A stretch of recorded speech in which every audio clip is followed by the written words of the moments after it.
Bonjour, vous êtes sur l'épisode 7 de la chaîne Gérer son entreprise dont le nom est celui qui planifiait tous les jours.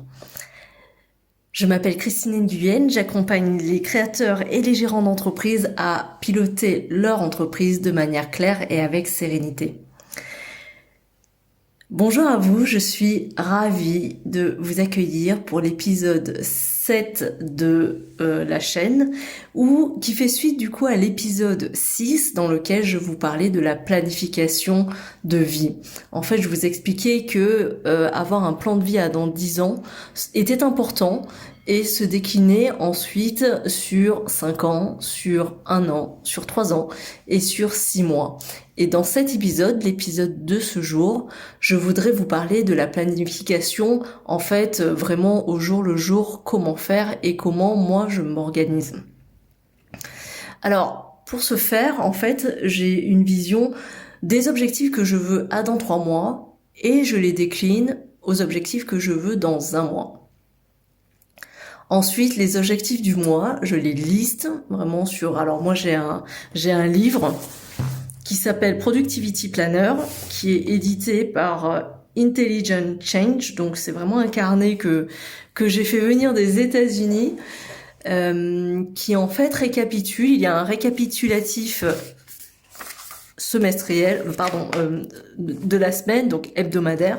Donc un récapitulatif en fait qui liste l'ensemble des tâches que vous voulez faire et c'est réparti en 3 catégories. Donc vous avez là les 5 choses les plus importantes à faire dans la semaine, ensuite les 5 tâches additionnelles et ensuite les 5 tâches un peu optionnelles. Donc en tout, ça vous fait 15 tâches pour la semaine à faire et vous avez un commitment, un engagement en fait. One action will you take to make this week more productive? Donc ce qui veut dire quelle est la seule action unique que vous prendrez pour faire que cette semaine soit plus productive. Donc une fois que vous avez cette liste de 15 actions, ensuite il y a une feuille par jour, donc avec une citation qui est souvent assez inspirante, moi je l'aime beaucoup. Et ensuite il n'y a que, je dis bien que 5 tâches. En fait il y a une première tâche qui s'appelle Most Important Task of the Day, donc la tâche la plus importante du jour, c'est the tâche, c'est la seule chose, c'est the one thing sur laquelle vous vous engagez pour la journée, la seule chose que vous décidez de faire et qui fait que vous serez fier de vous à la fin de cette journée et qui vous rapproche en fait de votre objectif mensuel. Une fois que vous avez fait cette première tâche, si elle est faite, et vous ne faites rien d'autre tant que celle-ci n'est pas faite, il y a ensuite 2 tâches, en fait, qu'on appelle the secondary task of importance, donc les 2 tâches ensuite de tâches secondaires. Donc on arrive à 3 tâches. Et tant que ces 3 tâches ne sont pas faites, donc the one thing et les 2 secondes tâches, vous n'avancez pas. Et ensuite, il y a 2 tâches optionnelles, additional task, les tâches additionnelles. Donc, ce qui veut dire que, en tout, vous avez 5 tâches maximum, en fait, pour la journée. Vous avez ça pendant 5 jours, et ensuite, nous arrivons au week-end, où le samedi, ils sont assez gentils. Pour le samedi, nous n'avons plus les tâches additionnelles, nous avons juste the one thing et les secondary tâches, les 2 secondary tâches, nous avons à 3 tâches en tout. Donc ça c'est pour le samedi, la même chose pour le dimanche. Et après, nous avons une semaine de review, de récapitulatif, où nous avons 4 catégories. Donc les win of the week, les tâches qui n'ont pas été complétées, ce que l'on a appris de la semaine et ensuite la semaine prochaine, quelles sont les tâches que nous déportons. Ça, c'est mon plan secret en fait, qui n'est plus secret maintenant que je vous le dis. C'est en fait ma manière de m'organiser pour implémenter le plus rapidement possible tout ce que je fais. Donc pour les personnes qui me connaissent, en fait, lorsque Je suis beaucoup en fait dans le faire, dans l'implémentation, et j'ai fait énormément de choses cette année, très différentes. En fait, j'ai déménagé, j'ai changé de mission, je suis arrivée sur une nouvelle mission. Au bout d'un mois, en fait, j'ai été complètement habituée à mon lieu de vie, à ma nouvelle ville, à ma nouvelle mission, à mon nouvel employeur. Je suis en train de monter un nouveau business, je suis en train d'écrire un livre, également du coup de monter le podcast, de créer 3 chaînes YouTube. Donc c'est vrai que je fais beaucoup de choses en même temps et sans me sentir en plus complètement sous l'eau ou en me disant j'ai pas assez fait de choses dans la journée. Mais mon secret, en fait, ce qui fait que je réussis à faire tout ça sans me sentir overwhelmed, enfin sans me sentir sous l'eau, c'est que c'est the one thing en fait. C'est le fait d'avoir un plan à dans 10 ans. Moi j'ai ma vision dans 10 ans, confère les 3 albums de piano qui sont sortis, plus ma vision à dans 1 an, mon objectif en fait de fin de mois, et derrière en fait j'ai mon livre The Productivity Planner qui me permet en fait d'avoir une vision assez claire et sereine en me disant voilà, de toute façon tous les jours j'avance vers mon objectif et je fais du mieux que je peux avec ce que j'ai.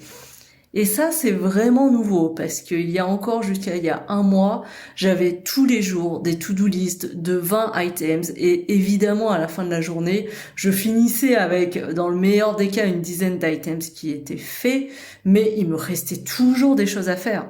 Et maintenant, en fait, je le fais à l'envers, c'est-à-dire que je sais qu'il n'y a qu'une seule chose que je veux faire et tout le reste, ce n'est plus que du bonus.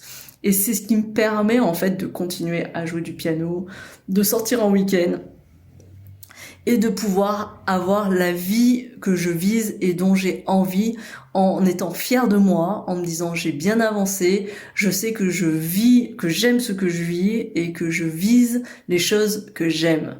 Donc voilà, donc je faisais ce podcast parce que plusieurs personnes m'ont demandé quel était mon secret, donc je vous le dis de manière officielle.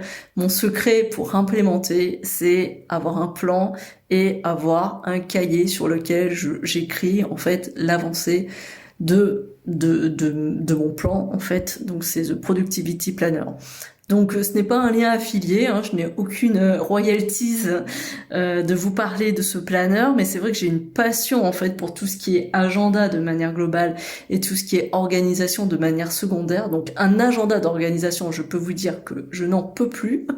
Donc voilà, donc peut-être que je vous parlerai de tout ça dans un autre podcast. En tout cas, sur les 2 derniers podcasts, je voulais vraiment aborder avec vous en fait le thème de la planification qui est pour moi absolument très important pour en fait se sentir en mouvement et se sentir bien.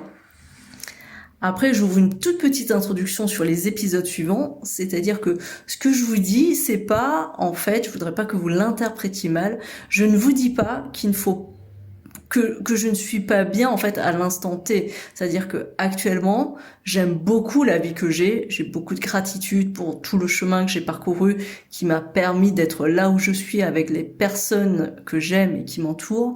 Mais je pense que l'être humain est toujours a besoin d'un équilibre entre la stabilité et le mouvement. Et que s'il y a trop de stabilité, à un moment, on s'ennuie. Et s'il y a trop de mouvement, à un moment, on est un peu sous l'eau et on ne se sent pas bien. Donc même quand on se sent bien, je pense qu'il est toujours bien d'être un peu dans le changement, un peu dans le challenge, parce que je pense que le challenge fait partie du chemin. Et donc dans les prochains épisodes, pour contrebalancer en fait ces 2 épisodes sur le mouvement, la planification, l'organisation, je vous parlerai de la gratitude, qui est quelque chose d'absolument fondamental, je pense, pour être heureux dans sa vie. Donc voilà, donc c'était la fin de cet épisode. J'espère qu'il vous a été utile. Si vous êtes un entrepreneur et que votre activité est en train de booster, que vous avez besoin de clarté, de pilotage, d'analyse financière, n'hésitez pas à prendre rendez-vous avec moi via le lien que je vous mettrai dans la barre d'informations. Je serai absolument ravie de vous faire un diagnostic et un audit en fait à date de votre organisation et d'échanger avec vous.